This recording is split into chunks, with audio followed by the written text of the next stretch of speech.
Northrop Grumman's F-5 tactical fighter has established itself as one of the most enduring military aircraft designs ever created. Since its maiden flight in the 1960s, the Freedom Fighter has remained a formidable presence for over 5 decades, owing to the company's original goal of developing a cost-effective, user-friendly, and low-maintenance aircraft. The F-5 has gained renown for its exceptional maneuverability and reliability as a supersonic fighter capable of fulfilling both air-to-air and air-to-ground roles. During the Vietnam War, a squadron of F-5s, known as the Little Tigers, demonstrated their effectiveness as close air support platforms, effectively annihilating the enemy whenever they were called into action. The success of the combat test propelled the F-5 into the international spotlight, leading to its sale to over 20 countries. In 1975, even the Soviet Union had the opportunity to test the F-5 against their MiG-21, resulting in surprising outcomes. The early years of the lightweight strike fighter. In the early 1950s, NATO initiated a requirement to develop a small lightweight jet-powered fighter aircraft. This requirement was documented as NBMR-1, specifying the need for a lightweight strike fighter, LWSF, capable of carrying both conventional and tactical nuclear weapons. Various NATO partners, including the United States, submitted their proposals. In 1954, Northrop Corporation embarked on a tour of Europe and Asia to gain further insights into the engineering parameters for this new breed of fighter aircraft. During the same year, the U.S. Navy expressed interest in a similarly capable aircraft that could operate from escort carriers, as the existing Navy aircraft were too large. Responding to this need, Northrop developed the N-156 design, a lightweight, twin-engine jet fighter incorporating ideas gathered from NATO's LWSF program. The design of the F-5 incorporated the General Electric J-85 turbojet engine and underwent development into different configurations, a single-seat fighter variant and a two-seat combat trainer. The Navy opted for the twin-seat design as a replacement for the T-33 Shooting Star jet trainer. Simultaneously, the N-156F single-seat variant garnered attention from the U.S. Air Force, aiming to deploy a low-cost, user-friendly, and easily maintainable aircraft. In July 1959, the first prototype took flight at Edwards Air Force Base without encountering any issues. Apart from surpassing the sound barrier, the prototype demonstrated exceptional performance in both air-to-air and air-to-ground engagements, establishing itself as a versatile multi-role fighter. President John F. Kennedy played a pivotal role in advancing the project, and in 1962, Northrop's N-156F was declared the winner of the FX competition, which sought to develop a budget-friendly export fighter for U.S. allies. Given the export-oriented objective, the N-156F received the designation F-5 upon entering service with the U.S. Air Force in 1963. The aircraft acquired the nickname Freedom Fighter. The F-5A, serving as the standard variant, was primarily designed for air-to-ground attacks, lacking a fire control radar system necessary for tracking, identifying, and engaging airborne targets with guided missiles. As planned, the Freedom Fighter utilized the GEJ-85 turbojet engine, generating over 2,720 pounds of thrust, enabling the aircraft to achieve speeds of Mach 1.4. It boasted a service ceiling of over 50,000 feet and a combat range of 1,385 miles with internal fuel. The F-5 was armed with two M39 cannons positioned on the nose and could carry up to 6,200 pounds of ordnance. Additionally, it featured two AIM-9 Sidewinder missiles mounted beneath the wingtips, while 4 underwing hardpoints and 1 under-fuselage hardpoint allowed for the attachment of bombs, missiles, and external fuel stores. Over 630 F-5A aircraft were manufactured alongside 200 F-5B aircraft serving as two-seat combat trainers for pilots. The Freedom Fighter achieved commercial success and was procured by numerous American allies. In 1964, following the Gulf of Tonkin incident, the United States significantly escalated its military presence in Vietnam, leading to full-scale military intervention a year later. With an impending war on the horizon, the U.S. Air Force dispatched a squadron of F-5A freedom fighters to assess their performance in real combat scenarios. These evaluations, known as the Scotia Tigers, commenced in early 1965 at the Air Proving Ground Center located at Eglin Air Force Base in Florida.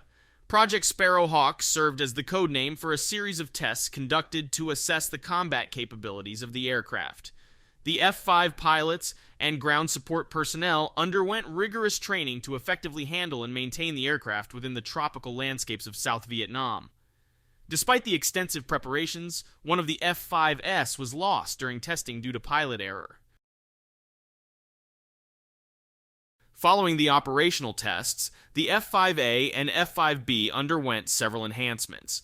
These included the addition of an air-to-air refueling probe, advanced cockpit instruments, and crucially, extra armor for the engine compartment and cockpit. These modifications played a vital role in ensuring the freedom fighter's survival in its upcoming role as a close air support aircraft in Vietnam, leading to the designation mark of F-5C.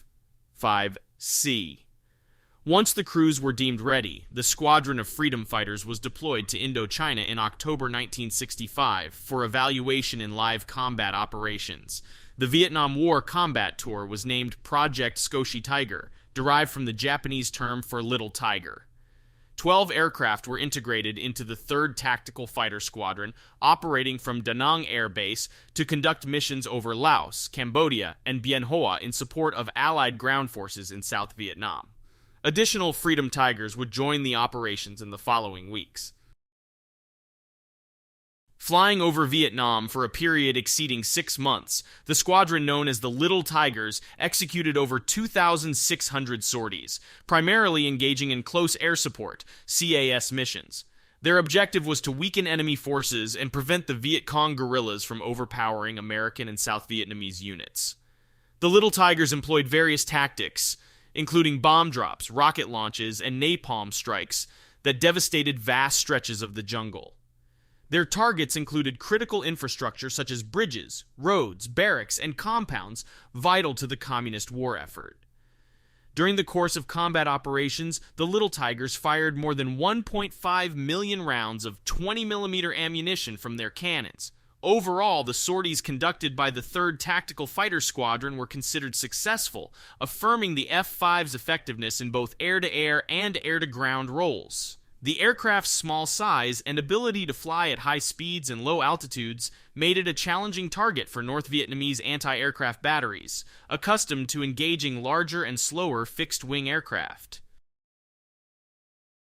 The service of the Scotia Tigers was extended until 1967, during which 9 aircraft were lost during the combat testing phase, with 7 attributed to ground fire from Vietnamese forces. Following the completion of the U.S. Air Force's combat evaluation, the surviving F-5Cs were transferred to the South Vietnam Air Force, where they continued to serve until the fall of Saigon in 1975. When the Republic of Vietnam collapsed in 1975, some American F-5Cs that had not been destroyed were enlisted by North Vietnam's Communist Air Force. These aircraft were deployed in combat against the Cambodian Communists and the invading Chinese forces that entered Vietnam after the American withdrawal. Other F-5S were transported to the Soviet Union as a gesture of gratitude for the USSR's support of North Vietnam. These captured F-5 Tigers were repainted with the colors of the Soviet Air Force and adorned with the Red Star of the Soviet Union. The Soviet officers conducted thorough examinations of the acquired aircraft, analyzing their engines, systems, armament, and cockpit instruments. Despite the F-5's superior thrust-to-weight ratio, Soviet pilots soon discovered that the MiG-21, which was considered a superior aircraft, consistently performed poorly against the F-5Cs in most tests. Former Soviet Air Force test pilot Vladimir Kondorov elaborated on this in his book, Lifelong Runway, explaining that both aircraft were regarded as equals in terms of high-speed capabilities and energy fighting. However, when operating at slower speeds, the F-5 demonstrated its superiority as a fighter due to its superior aerodynamics, compensating for its lower power-to-weight ratio. A series of 35 test flights were conducted, during which the American fighter showcased its capabilities against the Soviet counterpart. The insights gained from analyzing the captured F-5 aircraft were later utilized to enhance the performance of future Soviet aircraft, including the Su-25 and Su-27. This demonstrated the enduring legacy of the Tiger. The moniker Skoshi Tiger, which was attributed to the F-5C during the Vietnam War, stuck with Air Force and Northrop personnel. It was subsequently adopted to designate an upgraded variant of the aircraft, the F-5E Tiger II, which was specifically engineered to outperform the Soviet MiG-21. The F-5E Tiger II made its inaugural flight in 1972 and entered service in 1975. This version represented the first direct improvement since the original Freedom Fighter design in 1959 and adhered to Northrop's philosophy of developing a cost-effective fighter that was easy to maintain. The primary enhancement of the F-5E Tiger II involved the installation of a pair of more powerful engines, specifically the GEJ 8521 or 21A series. These engines provided increased horsepower, extended range, and a higher service ceiling. To accommodate the upgraded engines, additional fuel, and increased ordnance capacity, the fuselage's width and length were extended.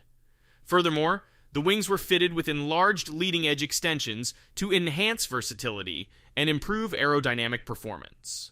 While the armament remained the same, the Tiger II incorporated new avionics systems, including GPS, an inertial navigation system, electronic countermeasures, and TACN tactical air navigation. It was also equipped with the ANAPQ-159 radar. Production of the F-5 ceased in 1987 with over 2,700 aircraft manufactured and sold worldwide. Although the United States retired the Tiger II in 1990, it continues to serve in over 20 other countries. This widespread international usage has prompted Northrop to prioritize a comprehensive system support plan, ensuring that active F-5S can continue their service for years to come.